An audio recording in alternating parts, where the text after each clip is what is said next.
I just wish you would have come to me sooner. It didn't feel prudent to bother. After all, this may be nothing more than the deluded dream of a sickly old man. Still, if what I'm seeing holds merit, the last thing we need is hysteria. Yes, I understand. But this isn't a burden you should bear alone. Is there anyone else who knows? Philip, but he has bigger problems to contend with right now. Ah, and what was his assessment? He pointed me to the story of the Golden Serpent and Miro from the Codex Roslance. Both contained serpent imagery, a ritual, and the corruption of a high office. He felt the themes fit. And you disagree? These things, they are abstract. Philip is a sentinel. He has a warrior's mind, and that suits him well, don't get me wrong. But he thinks in black and white. You and I, we live in the gray. So what's your assessment? My theory? You're looking for cases of institutional corruption. Dreams are rarely literal, Primus. Perhaps it's a warning against some kind of heresy that has infiltrated the Roslance. Perhaps a warning to guard your own heart. This bull does inhabit your overlook after all. Or a usurper to come who will infect our holy order with some vile heresy. Certainly a rational possibility. You've given me much to consider. Thank you, Royce.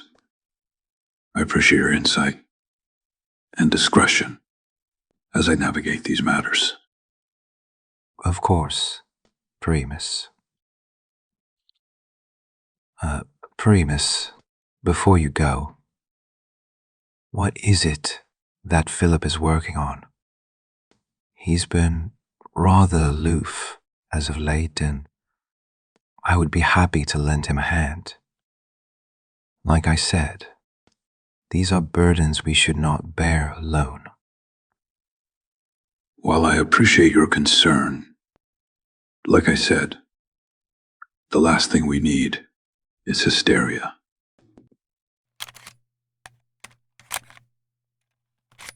Tape 003. Statement collected, October 1995. Recording, June 2000, by Primus Thomas Heiser. Regarding a statement by Ben Davis, an accountant at Horwell Inc, regarding paranormal activity within the consulting firm's New York office. Statement collected by Alan Sayer, investigating Sentinel. Ben's account begins. I joined Horwell in 1992, right out of college. I was going to pursue my master's, and their tuition reimbursement program was second to none. The company was exploding and boasted double-digit growth year over year. Soon they'd be going public, and that IPO was going to make a lot of people very rich. It felt like getting in on the ground floor of a company headed straight to the stars. So I left Cleveland and the love of my life, Amy, under the promise that I'd make it big in the big city, and we'd live our happily ever after in New York, the city that never sleeps. You made every preparation to keep our long-distance love alive. Amy even made schedules for us for nightly phone dates. She picked weekends to visit me in New York, and I picked ones to return home to see her. Amy was understanding when I missed our first phone date. She said all the right things when I canceled my flight home.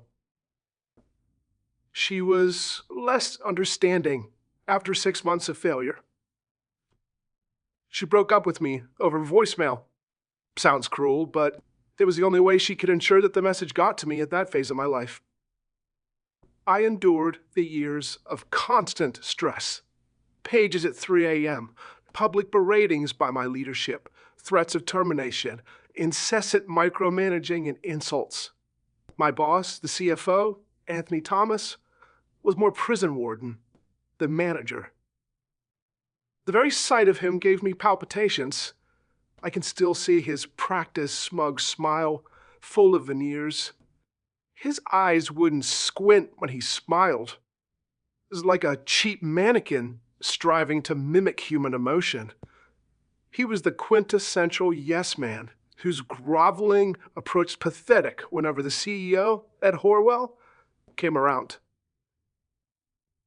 Anthony's anger was very real, though. It didn't take long for me to hear about the infamous Horwell Heart Attack Club. And it didn't take much longer after that to think, even at 27 years old, I might become a member. Once a quarter or more, there would be some poor corpse lying with wide eyes and a slack jaw in their cubicle after scrambling through an all-nighter to meet some deadline. Management rarely acknowledged it. To do so would only dampen morale, and there was money to be made. Still, the Heart Attack Club loomed heavy over the entire office. It was as if stress hung in the very atmosphere of that wretched building, like the walls breathed raw anxiety. For a while, I wondered if there was a radon leak or some nefarious gas that had us scurrying about with gritted teeth like lab rats in some behavioral experiment. But the feeling persisted even outside the office. Even in the safety of my apartment, I couldn't leave my pager behind. I'd leave it next to my phone and stare at them both, waiting for one to ring or buzz, summoning me back to finish some unending stream of work in the name of profit. When I tried to sleep, I swear I could hear phantom buzzes and rings like an overtired parent, so accustomed to their newborn's wails that their brain has been reprogrammed to forget the sound of silence. It was like Horwell was with you, always, sapping away your very life force like an insatiable beast that gorged on stress and anxiety. Management felt like chefs seasoning us for the feast, with their beratings, random demands, and impossible deadlines. If only I knew then how right I was. I'll never forget finding Jeff Murphy that morning. I was the first in the office, early enough so I could get some actual work done before Anthony started his patrols and chastising. When I turned down my row of cubicles, I saw him. Jeff was splayed on his back, his chair overturned. His eyes were peeled wide with dread, staring into the fluorescent abyss. His jaw was slack, his face was contorted, locked in an unending scream. My heart fell to the pit of my stomach when I saw what his petrified hands clung to. A photograph of his twin daughters. Jeff was standing between them, an arm around each, beaming with pride as they sported caps and gowns. There were no pictures of Jeff's wife on his desk, but Katie O'Rourke wept like a spilling bucket when she found out. A small crowd gathered as the paramedics put Jeff in a body bag and wheeled him to the elevator. There were no tears, only somber stares, so numb to death's ever-looming presence in that forsaken office. Paramedics never confirmed what killed Jeff, but we all knew. Heart attack. Anthony came over once the body was removed. I recall him shaking his head and contorting his face in a practiced imitation of grief. He sighed like a novice actor and shook his head. "Poor Jimmy," he said. Tch.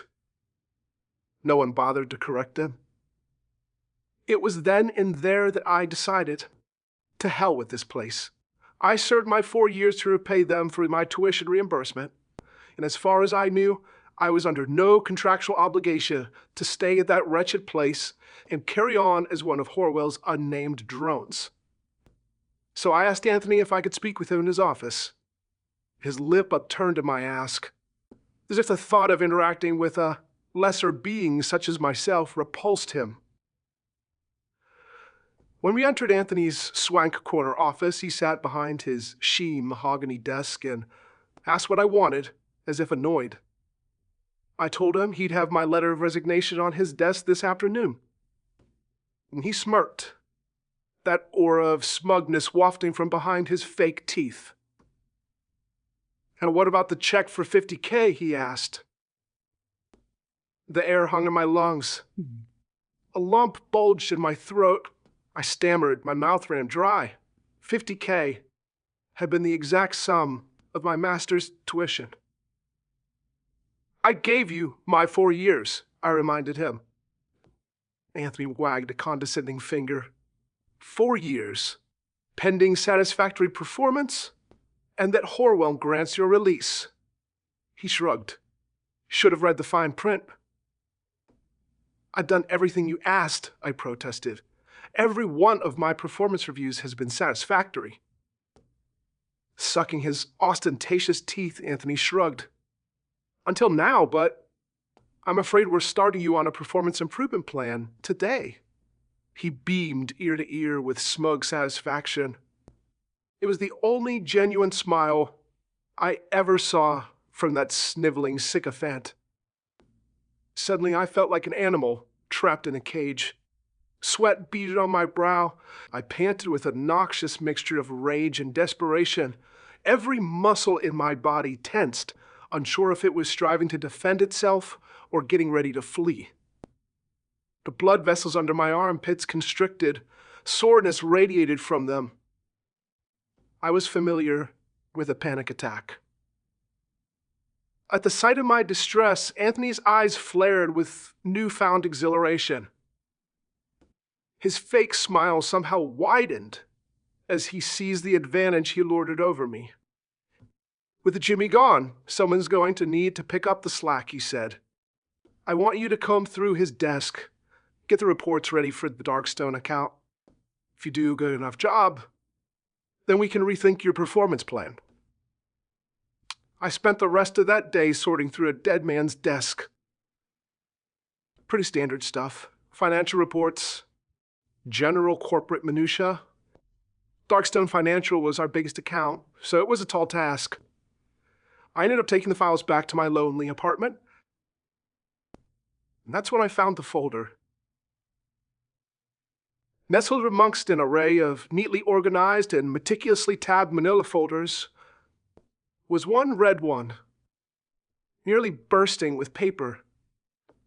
There were no markings, no tabs, no distinctive features at all. But it drew me in, like a moth to the flame. What I found within sent bile gushing up my throat. I remember my hair stood on edge as I stared at the ghoulish creature depicted in black on every page. It was a gaunt, misshapen beast with emaciated arms and jagged claws for hands. It crouched on its haunches. Hatred seethed from its glowing red eyes. Wisps of brittle hair hung from its scalp. Its nostrils were slits, like a snake's. What disturbed me most was its smile. Rows of serrated fangs hung behind parched lips that stretched into an oblong smirk. There was a marked severity to each depiction of the creature. Jeff had pressed his writing implement so hard against the paper that each page was caked in a film of flaked paper and charcoal powder.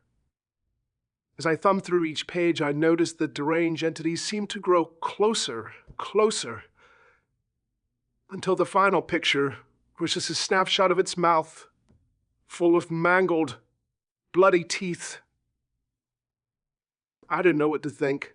Had Jeff gone mad, or were these drawings the manifestation of something more sinister? I couldn't tell.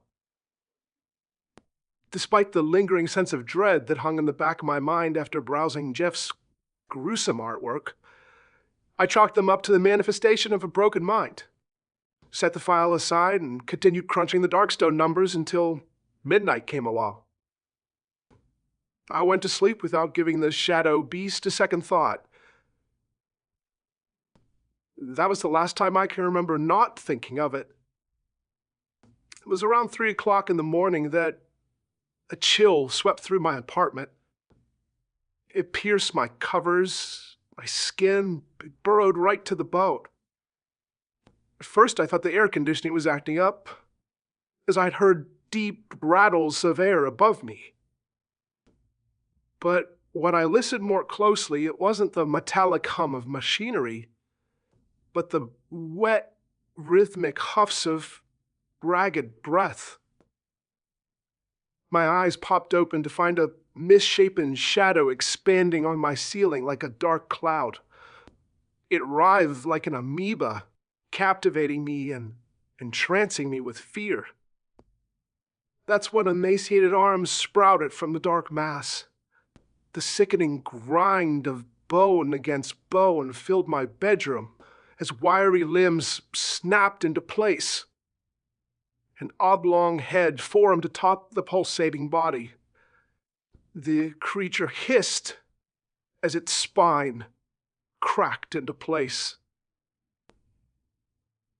I just stared. It was all I could do. The blooming ball of my throat stifled any chance of a scream. My limbs were paralyzed by some unseen force. I was helpless. That's when those two red orbs opened, and the serrated smile slithered across its face. In a flash, it dropped from the ceiling. My bed whined as it fell on top of me. Every fiber of my being begged me to flee, but I remained paralyzed while the beast huffed in my scent like a voracious bloodhound. I can still feel its slimy tongue dragging across my neck, how it drew its head back, seizing with a sick amalgamation of pleasure and anticipation. That's when the rows of jagged fangs lodged toward me, buried in my neck.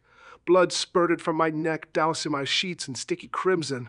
Every nerve ending was set aflame, like being stung by 1,000 bees. With a shriek, I lurched forward in my bed, and suddenly the creature vanished. My terrified eyes darted around the room as adrenaline's bitter taste bloomed on the back of my tongue. I panted, scouring my sheets and grasping at my neck. But there was no blood, no shadow beast, no teeth. I thought it was just a dream. I thought wrong.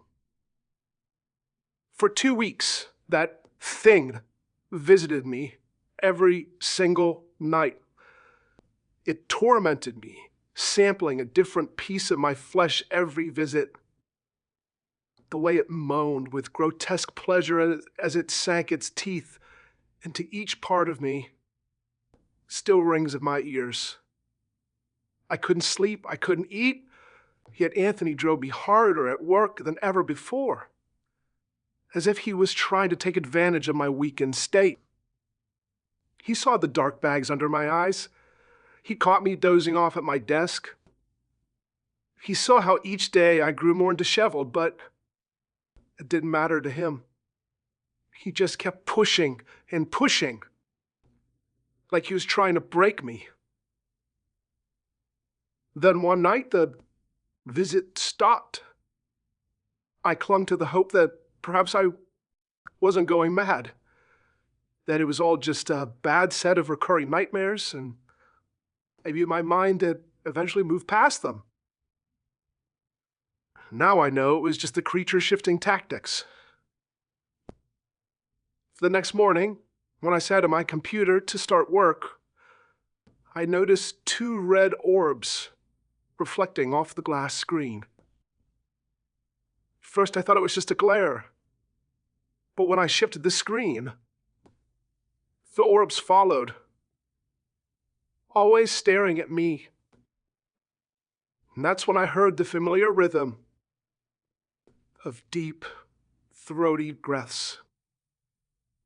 I whirled in my chair, hoping to find nothing, but instead, I found that creature glowering at me in the middle of Horwell's offices at midday. I screamed, fell out of my chair, and scrambled to put as much space as I could between myself and this ghoul. Like a lion, it pounced on me.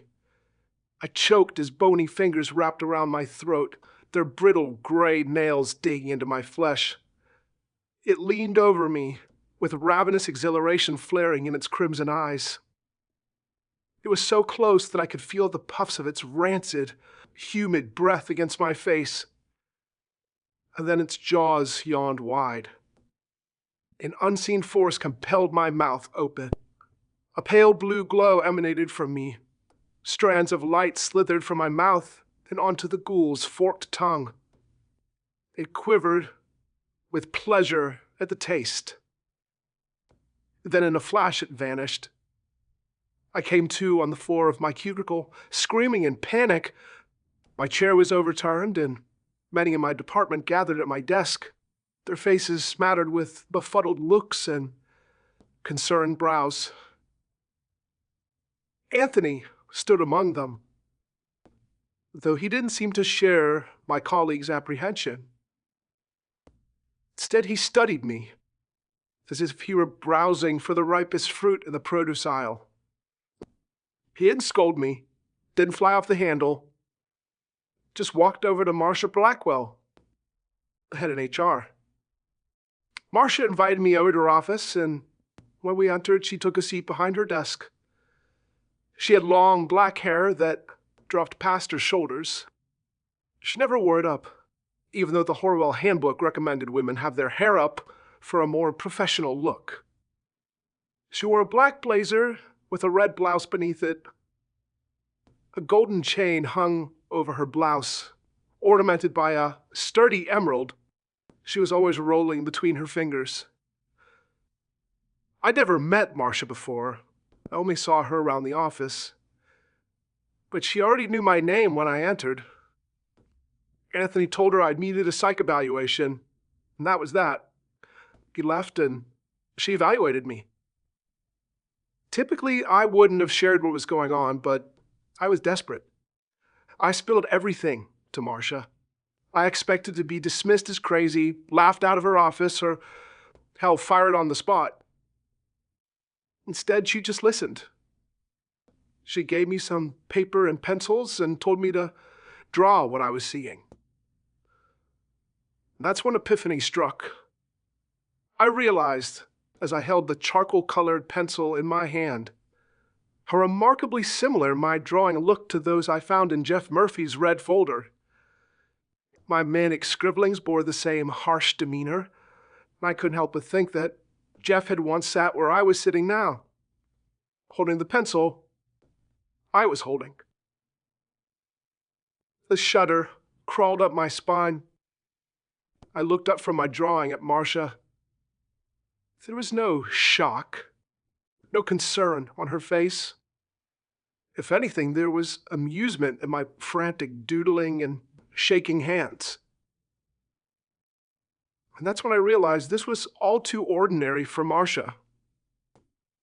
She asked me a few more questions.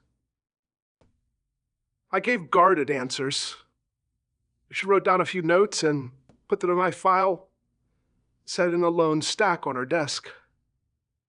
Each file had a tab with a name written on it.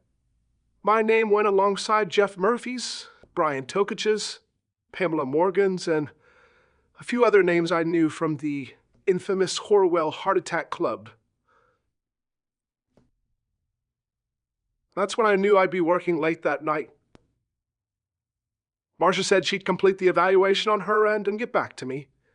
She said, in the meantime, I should take a long lunch. So I took her advice and spent the afternoon at St. Paul's Cathedral off West 59th. Figured whatever this ghoul was, it wouldn't dare tread on holy ground. I sat there for a while, the only person there in the middle of a workday, praying, just asking God for any help He'd be willing to grant.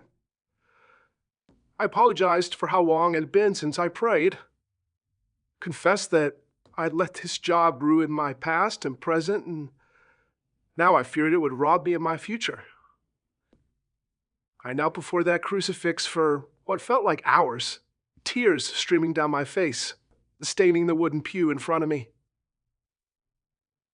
That's when I heard a kind man's voice.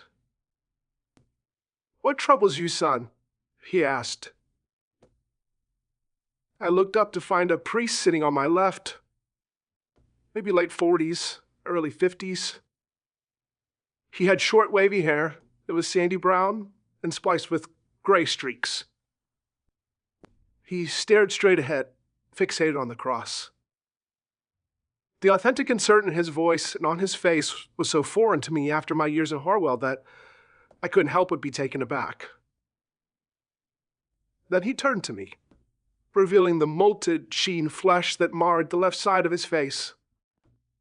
His burn scars traveled down his face and neck before disappearing beneath his clerical collar. His left iris was a pale gray, mismatching the cerulean gaze of his right one. Despite his disturbing appearance, there was a calmness to the priest, something inviting that lowered my defenses. "I don't even know where to start," I admitted through a blustering sigh. "The beginning is usually the best place," the priest quipped with a grin.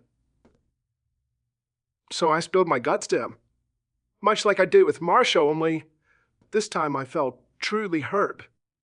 The priest didn't erupt. He didn't examine me, searching for any clues as to the rationale behind my insanity. He just listened. And when I was finished, he simply asked me one question. He nodded to the crucifix hanging before us. "Have you trusted in Jesus Christ as your Lord and Savior?" I nodded. I wasn't lying. I may have let my job interfere with my relationship with God, but I always believed. I told the priest exactly that. I did, however, wonder why God would allow this thing to torment me. He just shrugged and told me that God works all things, even the worst things, together for our good. He said that at the end of all of this, I would understand. I asked if the thing was a demon, if maybe he could exorcise it, only half joking. He just chuckled and shook his head. And he said, "You don't need me. Just remember that he who is within you is greater than he who's in the world. If you're a believer, you're sealed with the Holy Spirit. You have nothing to fear." I told him that was easier said than done, but he just challenged me further. He said to face the creature head on next time. Be bold, courageous. I don't know why, but something about him inspired me. He was so confident in the face of evil, as if he'd defeated it thousands of times before. Renewed faith sprang within me like a geyser. I made my plan and stood on stable legs for the first time in weeks.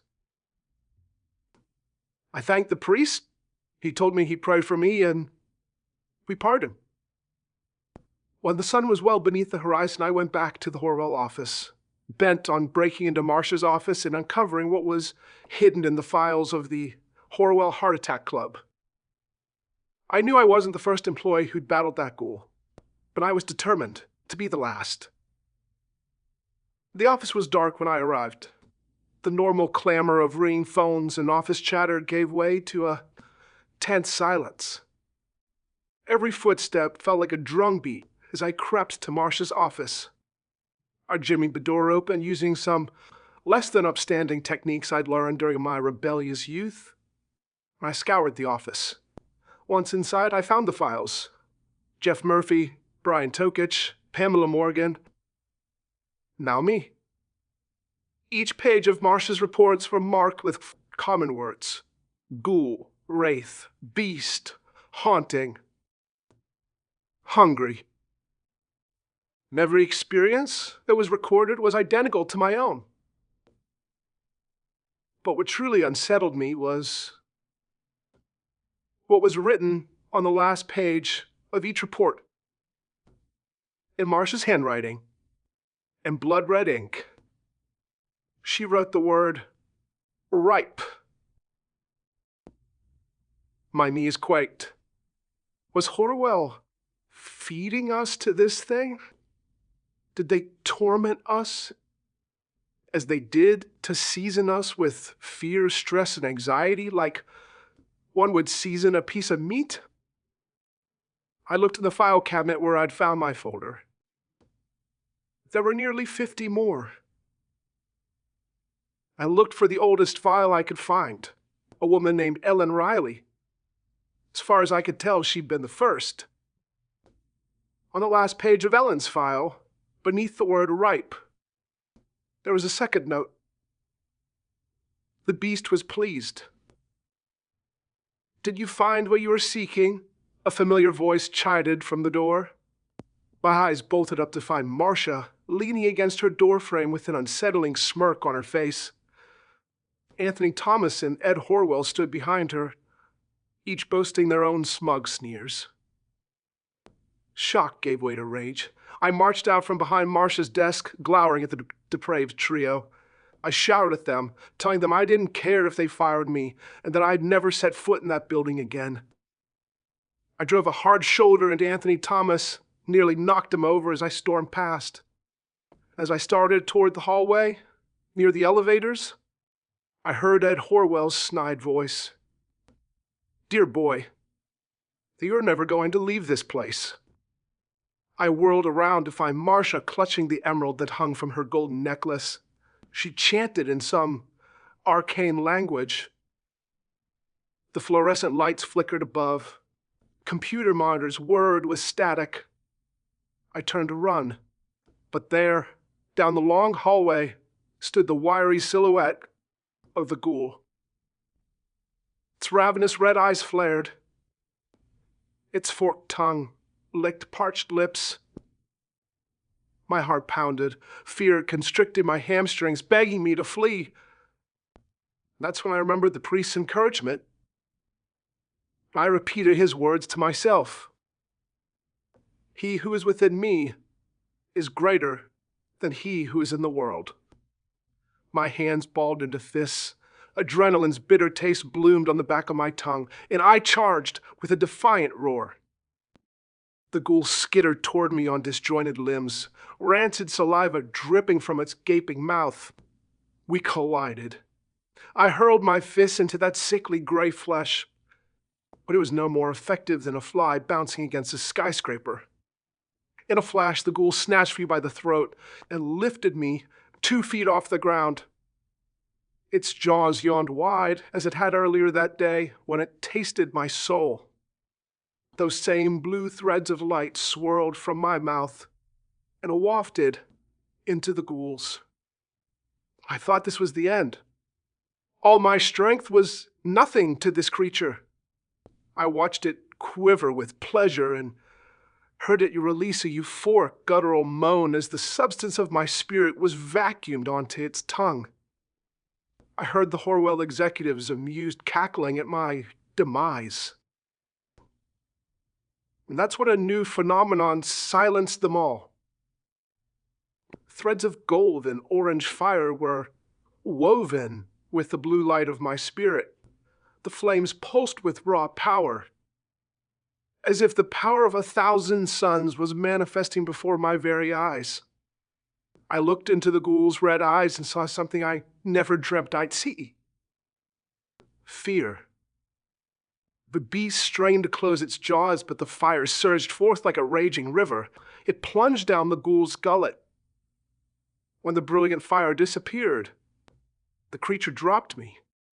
It hacked and wheezed as it backpedaled. Desperate hands clung to its throat as dread washed across its hideous face. It fell onto its back, writhing on the floor in sheer agony as smoke billowed from every pore and orifice. That's when a flaming sword burst from the ghoul's chest. The fiery blade sliced upward, carving the creature's torso in half. A deafening shriek of anguish blared through the offices as a being crafted of divine fire emerged from the seizing beast. When the ghoul breathed its last, it disintegrated into ash beneath the feet of this divine warrior. The Horwell executives fled the shimmering entity, teeming with divine power, but he gave no chase. Instead, he strode to my side, placed a flaming hand on my shoulder. Despite being made of raw flame, it was cool to the touch. I don't know how to explain it, but he stepped into me and then disappeared. Then I understood where he resided. It was like the priest said, he who is within me. Ed Horwell, Anthony Thomas, and Marsha Blackwell never set foot in the Horwell offices ever again. The next day, SEC agents descended on the company, and formal charges were filed for fraud, embezzlement, and a dozen other white-collar crimes. The company folded shortly thereafter. Anthony Thomas is currently sitting in prison, waiting for his trial. Marsha Blackwell disappeared into thin air as if she never existed at all. As for Ed Horwell, he'll never go to trial. Police found him in his penthouse the night the ghoul died. He'd had a heart attack. All the reports on Horwell's misdeeds are public information, and I was naturally curious to look at the books. I've looked at books my entire career at Horwell. Part of my job was to analyze other companies' books and make recommendations for our client, Darkstone, to acquire them. I know all the signs of when a company is cooking its books. I remember analyzing every annual report or financial statement Horwell ever put out during my years there. Call it paranoia, but I wanted to look at my own company and make sure I wasn't holding out in my misery for a company that was crooked. Every one of their reports were clean. I can still see them in my mind's eye. Yet the versions of those reports I found in the court cases against Horwell were completely different. It was as if all the numbers had changed. All the signs of fraud that just weren't present before were now obvious. Am I the only one who remembers them differently? Nothing about this makes any sense. After Horwell folded, I moved back to Cleveland. Begged Amy to take me back and was blessed that she did. I went back to St. Paul's before I moved. I wanted to tell the priest thank you, but the priest who was there just gave me a perplexed look when I asked if I could see the priest with the burn scars. Ben's account ends. Primus Heiser's commentary begins. Royce's thoughts about institutional corruption drew me to this case originally. It wasn't a far reach to envision similarities between what happened at Horwell and what could happen in the future to my beloved Roslance. While I am not yet ready to embrace Royce's theories that my dream is entirely abstract, he did stir a renewed interest in the concept of infestations. You see, demons are like parasites. They feast off negative emotions. They congregate in the spiritual realm around places that are scarred by horrific suffering. Either that place must contain enough suffering to continue feeding the creatures past the inciting event itself, or it must be a place of continuous suffering to sustain the demonic appetite. Horwell seems to have created a living infestation where the stress and anxiety of the employees fed this dark entity or ghoul.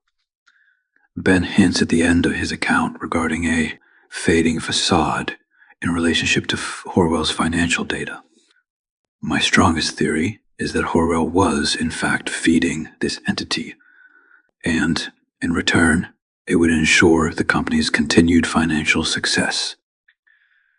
Given this arrangement, I don't doubt the creature and the Horwell executives themselves were servants of Mamun. Scholars debate whether this Mamun, mentioned by Christ in the Gospels, is merely a metaphor for spiritual allegiance to wealth, or a real entity that lurks behind the sin of greed. We at the Roslance see no conflict between these two views. Human beings worship money readily enough, and there are dark powers eager to reward that worship. Such seems to have been the bargain struck between Horwell and this entity that fed upon its employees. The example of this living infestation may hold relevance to the dream I have of the Roslance future. I am reminded of the anguished moaning that resonates from the dungeons below our fortress. If I were to follow the serpents that descend from the bullish devil, would they lead to a great suffering that feeds such an infestation? I cannot be sure. My dream does not allow me access to that place, and I dare not dreamwalk for fear of the spiritual gateway such an act could open. I must proceed with caution. Whatever this entity is, it is powerful. Even the slightest misstep could bring it forth. As far as updates on this case, more information has come to light since Ben's statement. Ed Horwell did in fact die of a heart attack, as Ben mentioned. He also mentioned that Anthony Thomas was awaiting trial. However, in the days leading up to his trial, Anthony Thomas was found dead in his cell. Interestingly, the prison CCTV footage from that night shows a dark-haired woman standing outside his cell, clutching a gem hanging from her necklace. She is shown to be muttering something, but no sound is captured. She seemingly appears out of thin air at 3 a.m. The doors to Anthony's cell block were locked, as was his own cell door. And at 3:05, she vanishes. Guards found Anthony the next day. He was pronounced dead on sight. Later, the prison coroner would confirm a heart attack. As for the death of the creature, it is clear to me that the Holy Spirit was the fiery warrior that incinerated the ghoul when it attempted to feast on Ben's soul. The union of believer and creator is a marvel and a mystery, and I have not seen this particular manifestation of that union before. That begs the question as to how this burned priest was so confident in sending Ben into the literal jaws of his tormentor. It was as if he knew exactly what would happen.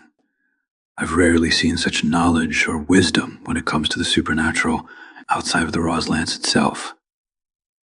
Yet there is no record of such a person in our rosters. Alan researched St. Paul's directories as well, focusing on the time Ben would have visited. There was never an individual matching this burned priest description who served as a member of the clergy there. I'll commission Mr. Sayer to keep looking. It's likely a sentinel has crossed paths with this burned priest elsewhere. If there is someone out there with knowledge I do not yet possess, I must find him. Perhaps this burned priest holds the key to combating the darkness that strives to ensnare the Roslance. I must uncover whatever secrets he might hold to stave off the coming storm. I will not let my home fall into the devil's hands. Recording ends.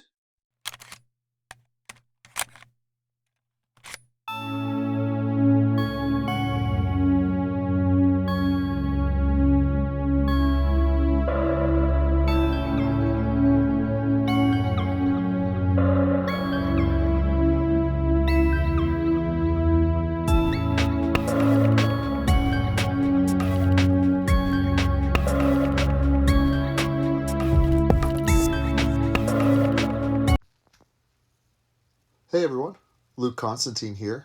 Hope you enjoyed this episode of the Roslance Tapes. If you're new to this world, the Roslance Tapes is just one piece of a much larger story. The world of the Roslance continues in my Seven Lampstands book series, beginning with Archangel's Blade, an epic supernatural thriller where ancient evil collides with the modern world, and the war you've just glimpsed in these tapes erupts into the open. The ebook is available now, with the audiobook debuting this Halloween. You'll find the link to Archangel's Blade in the episode description. If you want to go even deeper, subscribe for updates and get your free copy of The Unbinding, a story within the Seven Lampstands universe where a mass vigilante disrupts the summoning ritual of a prolific serial killer. You'll find that link in the episode description as well. Thanks again for listening, and remember, some wars are fought long before the world even knows they've begun.